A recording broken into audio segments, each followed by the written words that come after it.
Welcome to Everything Life Coaching with John Kim and Noelle Cordeaux, founders of JRNI Coaching. If you're inspired to begin your own life coaching practice or just want to learn a little bit more about what it's all about, visit jrni.co. That's JRNI.co. Hey guys, many people think that coaching is only about learning new skills and tools, but coaching is also used to level up your current skills. And that's what we're going to talk about today. Noelle, good morning. Good morning, John. How are you doing? I'm doing really well. And I want to say that I was talking to Noelle before this episode because I was reminded of what an amazing writer, speaking of skills and leveling up, what an amazing writer she is. And of course, I know, but it's just easy to forget when you're living on social media. And I tend to conceive more than digest. So I'm so busy putting stuff out. I don't read a lot, but once in a while, someone's post will come on my feed. I'll catch it, and this morning I saw a piece from Noelle and I was like, oh man, I keep forgetting that she's such a talented writer. Thank you. Thank you. And this is actually a really great lead into our conversation because when people come across us, they see us in our current iterations, right? They see us today and how, we relate to each other as co-founders of Journey, and you're, full-blown angry therapist. And the way that we met was I saw a blog post that you wrote and shared my writing with you, and you Right. said, "Come write for the angry Yeah. therapist." And that's how Yes. it all began. Full circle. Full circle, right? And so, guys, if you're listening and you're looking out into the world and saying, "How am I ever going to make a change in my own life? How am I ever going to do something differently?" I was sitting many years ago in a place of extreme discomfort, wondering how I was going to transform my life and become a coach. And I took one stone and I threw it into a big pond when I sent an Hmm. email to John, and that Right. has rippled ever since. Yeah. What a great example. And many people, and by many, I would say most, and we're scared to throw our stones, Yes. you know? Yes. What do you think that's about? I mean, for me, I most of my life I've been scared to speak up or to to put my best foot forward, to throw my stone, and it was from what people would think of me, if I'm any good. What do I have to say? Um, a lot of self bashing, uncertainty, insecurity, all of that. Has that changed for you over the years? Yeah, so I got really lucky because I think if I started, the Angry Therapist and blogging all that today, to be honest with you, I don't think I would have had any kind of success, and that's because social media is now a big thing, and when you post, people are going to read your stuff. When I started, I did it kind of like I went through the back door, like, I used Tumblr, and I didn't think anyone would read it, and that was a good thing because then it made me fearless, and I kind of did it for myself.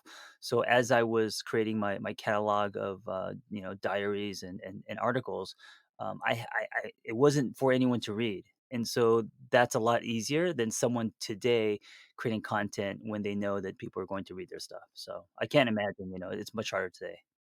Yeah, and I actually did the same thing, and it's silly because I kinda tricked myself with magical thinking because when we started out, my own Facebook presence, I had, like, just joined Facebook. Mhm. I still don't know what I'm doing on social media, and I somehow thought that if I wrote for you, which was, a nationally syndicated blog, I would be invisible. And Mm. Like you and could the hide behind it, opposite. hide behind your words, right? Exactly, that I could hide behind you, really, and that turned out not to be the case. Yeah, and that's a good thing because now the world gets to experience your gift, so that's great. That's true, and thank you. And Yeah. so, I love this topic today, and, coaching is so often confused for so many things. I think that when people first start getting interested in coaching, they get targeted ads, they see influencers, they're thinking, everyone's doing this and has a multi-million dollar business except for me. And number one, that's not true. And number two, what coaching truly is it's a communication methodology. And when we're talking about a communication methodology, it's words. It's the words we use to talk to ourselves. It's the words we use to talk to our families and the people that we love. It's the words that we use to help clients move from one point to another, or to bring into our own jobs or our own passions and move things. The whole point of coaching at the end of the day is language and movement. So by that definition, if you embark on in taking coaching training and a coaching career, you are by default going to be a better communicator. There's no way you're not going to be able to be better communicator if you don't. I mean, if you go through the journey and actually start to learn tools on coaching, correct? Yes, you will 100% spot on become a better communicator. And then there are other skill sets that come into play that you will unconsciously absorb. And one of them that's incredibly important is resiliency, that the work of coaching and the way that you use language to calm negative emotions and to recenter with your goals and that which you want to accomplish, even if it just means I want to have a better day that I'm having right now, you naturally internalize the science around overcoming setbacks and become more capable and powerful in life. I think setbacks. When you say setbacks, that really it hits for me. It illuminates. It's in neon because I faced so many in my life, and I think learning how to overcome or push through hurdle setbacks. I think is. I mean, that's like the key. One of the keys to life in general. It is. It is one of Yeah. the keys to life. And I think, as we're talking about our story and our history and the people that we were, even just reflecting on myself in terms of confidence, um, my younger self is completely unrecognizable to me today. Mm, in a good way or in a In a bad good way. way. Right. In a good way. I used to be so scared, and, this is something I used to talk about a lot, but I don't talk about often now. I used to be so governed by, depressions and eating disorders and concepts of my own body that in my 20s, I was scared to go out and do things and enjoy things that other 20-year-olds really loved because I was inhibited and I didn't have confidence. And guys, today, that that is not the case. Today she's rocking egg suits. She's skipping on sidewalks. Yeah, absolutely. All of the things. You will find me at a party by the cackling laughter. Um, and so, it's actually a beautiful transformation that people can look forward to. And I think, when we come into new careers and new skill sets, we start with fear. Mhm. And I would love to give our listeners permission to start with positive expectation. Mm. Describe positive expectations. What does that mean to you? That when you are interacting with the science of coaching and the science of learned optimism, resilience, overcoming setbacks, applied positive psychology, you will be changed in a positive way. It is impossible for you not to experience growth and transformation that will propel you forward in life. Yeah, and I think as you do that, you create distance from the of a scared old self, like you did. Like you said, I don't really know that part of me anymore. The Mhm. part that was scared to go out, and you remember, right? We're never gonna erase our memories, but it's not who you are. You almost come out of that person, and you evolve into someone different. Very much so, very much so. And, let's pull in the science here to talk about where this come from, because it's one thing to hear stories and it's one thing to find role models like you might Hmm. find in John and I, and that's awesome and appropriate and one of the pieces of applied positive psychology on this work, but there's also a lot of science and theory underneath it. And part of this is the concept of learned optimism. Mm, And this comes from Martin Seligman, who is at the University of Pennsylvania. He is widely regarded as the godfather of applied positive psychology. And his work tells us that if people can be convinced to confront the reality of their lives, not from a perspective of despair, but from a perspective of really just gathering evidence by answering three straightforward questions, mhm. what happens is you square with reality, it becomes less scary, and you gain more tools to overcome setbacks in life. And everyone wants to know what these 3 questions are. And by the way, this is under the umbrella of setbacks theory, right? This is called Right. setbacks theory. Yeah, okay. And the three questions, setbacks theory slash learned optimism. And so, if we're working through this, if we're really workshopping it, everybody who's listening, and John, pull up something, a setback that has occurred in your own life. And Mm. the first question is this setback temporary, or will it plague you forever? Okay, so let me think of a setback in my life. Okay, so I have a setback in mind. The question is it temporary or um, will it last forever? It felt like it was going to last forever when I was going through the time, but it was temporary. Mhm. Yeah, me Logically, too. it was temporary. Yeah, yeah. Yeah, I was thinking of the life of an entrepreneur and building businesses, selling them, losing them. I Mm. think that when you're in the throes of it, it's like, oh God, my life is over. But you learn how to build businesses. You grow, you move on. So it's always temporary. I was actually thinking the same thing, and then mine was a little more Were yeah, you? which is weird. Mine's a little more specific, but and I'll share it.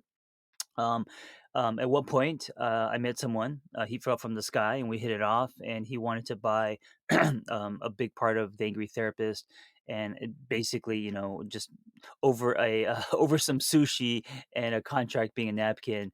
I sold, I think it was 50%, 40%, or something like almost more than half of my company for a very, very small amount of money. And then the setback was as we started working together, we realized it wasn't a good fit and I remember waking up thinking, "Oh my god, what am I gonna do? I just sold I just sold half of my business, and this partnership isn't gonna work out." And I remember that was like a giant dog-eared page of my chapter of this is a setback. This is a huge setback. Yeah. Yeah. Yeah. And I remember that time, and it felt like the sky was falling. Yeah, and I was like, "This is all I have. I don't have control." I mean, it really felt like someone, kidnapped my child.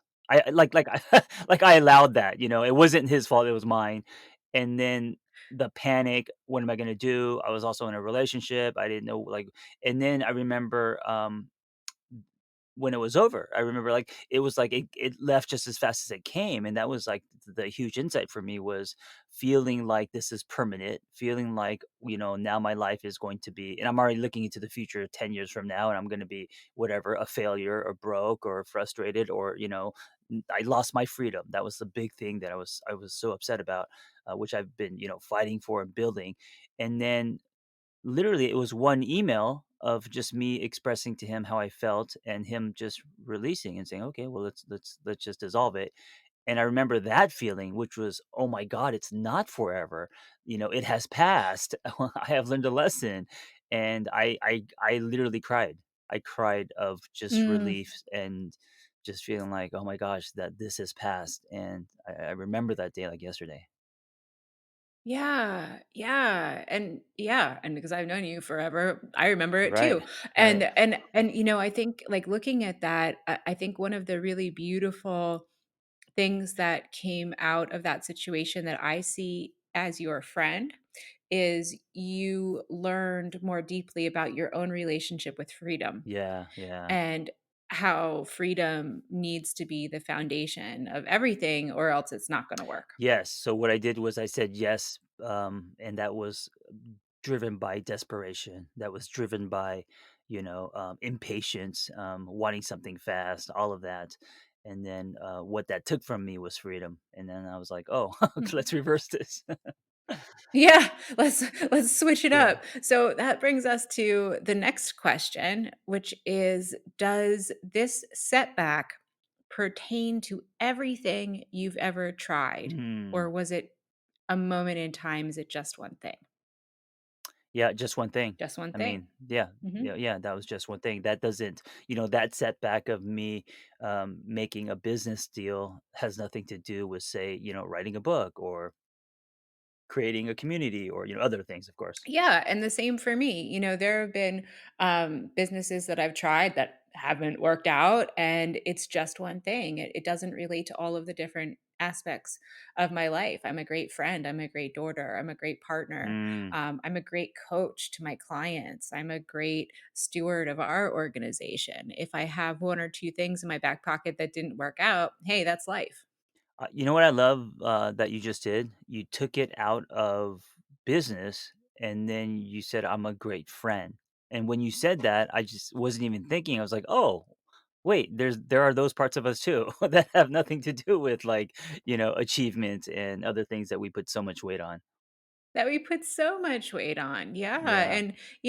and guys, as you're listening, so this is how coaching works and how you roll through it with a client. So your client comes to session and it's just devastated because something bad has happened. So the first question is this temporary or will it plague you forever? Mm-hmm. And then the second question, does this pertain to everything in your life or is it just one thing? Right. Because these setbacks often cast a shadow over the reality of our lives.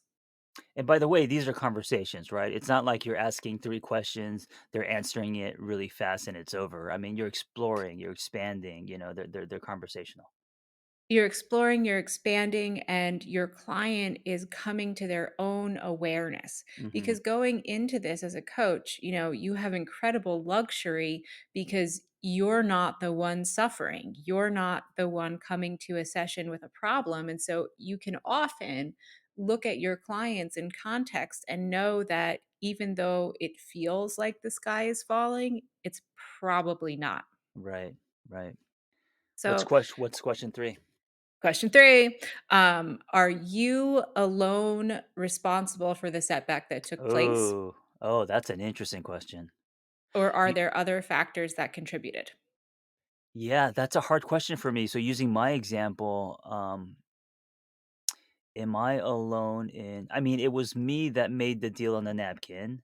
At the same time, there were other factors involved, like, where I was in my life. I wasn't sleeping. I didn't know what the fuck I was doing with I mean, there was a lot of, relationship stuff happening, so there were other things, external stuff happening, but ultimately, it was me that made the decision. So I don't know.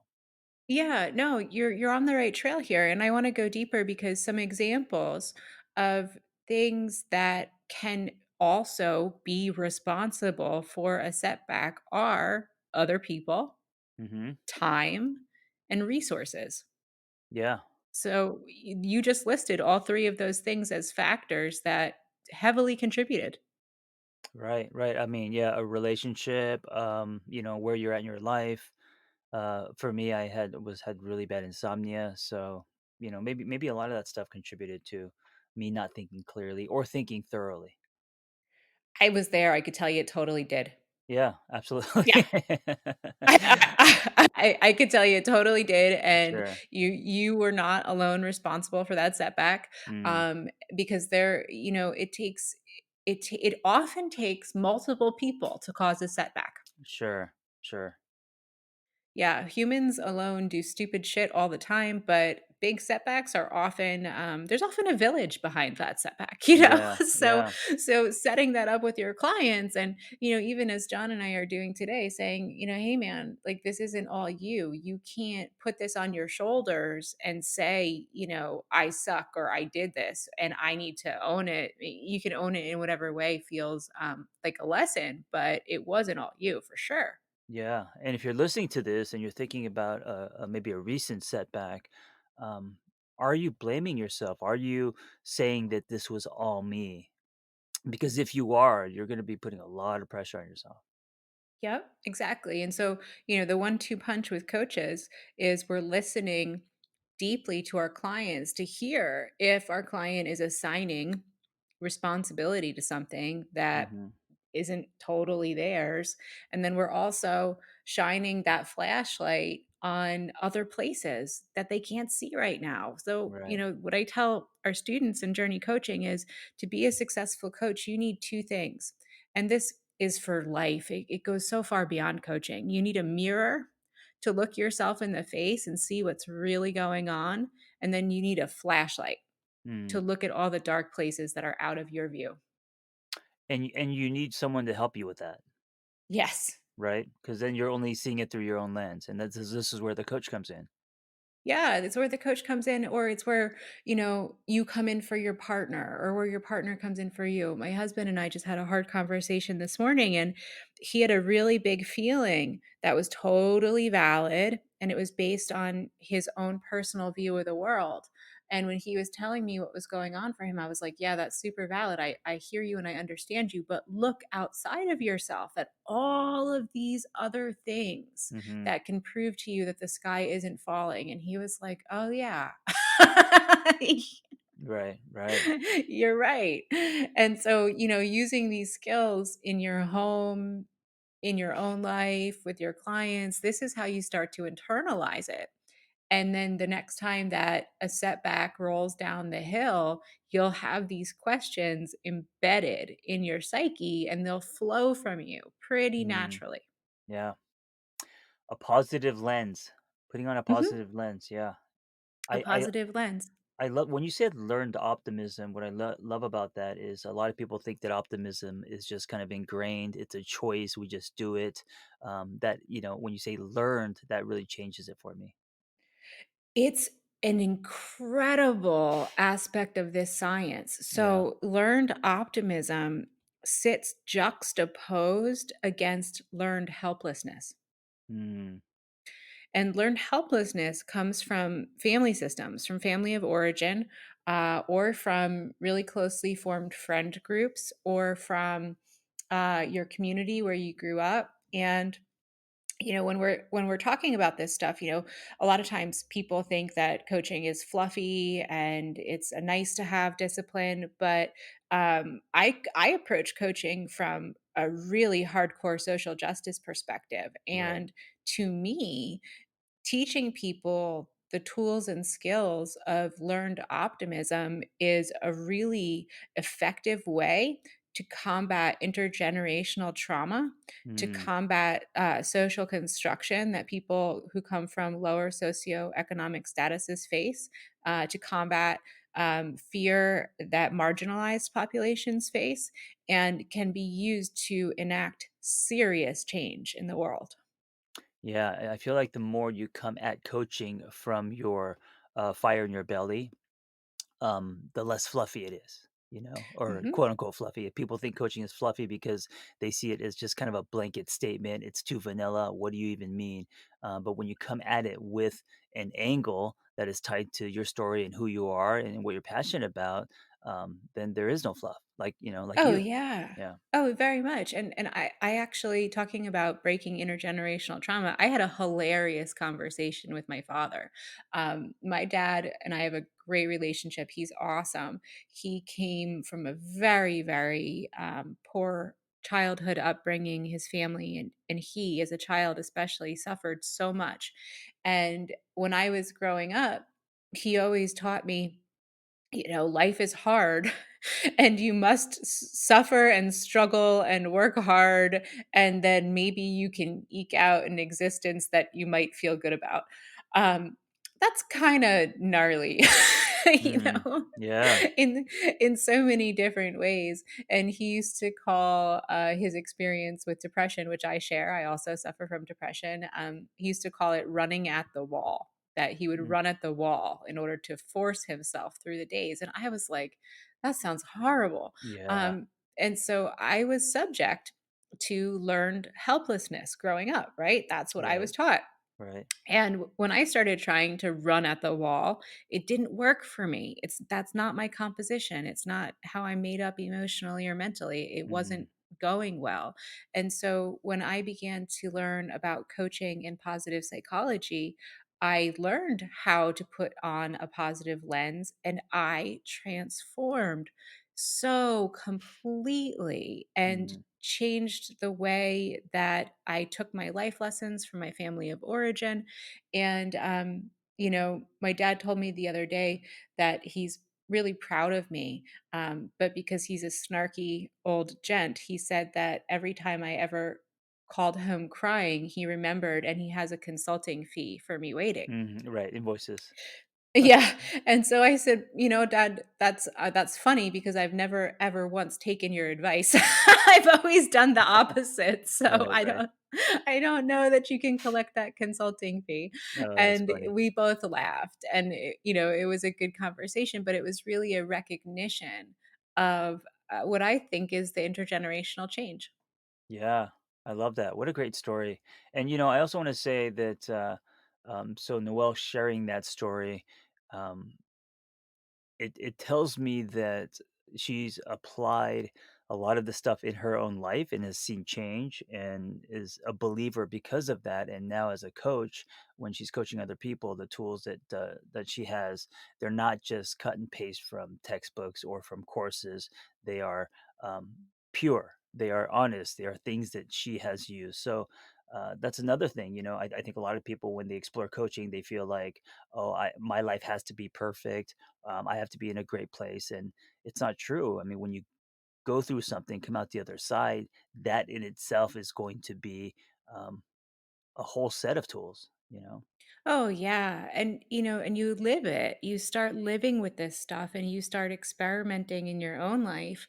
And it's kind of like, oh, hey, this works. This feels good. I love this. And then it becomes a joy and part of your purpose to share it with others. Right. Right. And I Awesome. think that's what we see in the spirit of journey coaching. It's people who get their hands around this stuff and start living it. And then, you know, the snowball starts rolling uphill in terms of goodness and abundance and prosperity. It's really fun. Yeah. Guys, if you're interested in learning more about learned optimism and setbacks theory, and also just in general about yourself and how you work, um, come hang out with us at Journey Coaching. Yes, Yeah, do the journey. And Noel, keep writing. I will. I will. Thank you, John. All right, guys, be well. Ready to cut through the BS of becoming a coach? Snag John and Noelle's 6-step guide to becoming a life coach at journey.co/everything. That's JRNI.co/everything. If what you've heard here today speaks to you and you want to learn a little bit more about becoming a coach, visit journey.co, JRNI.co. We've graduated nearly 1,000 coaches and offer vibrant community, strong lifetime support, and world-class coaching education. We're fully ICF accredited and look forward to watching how you use coaching to make a bigger impact in the world around you.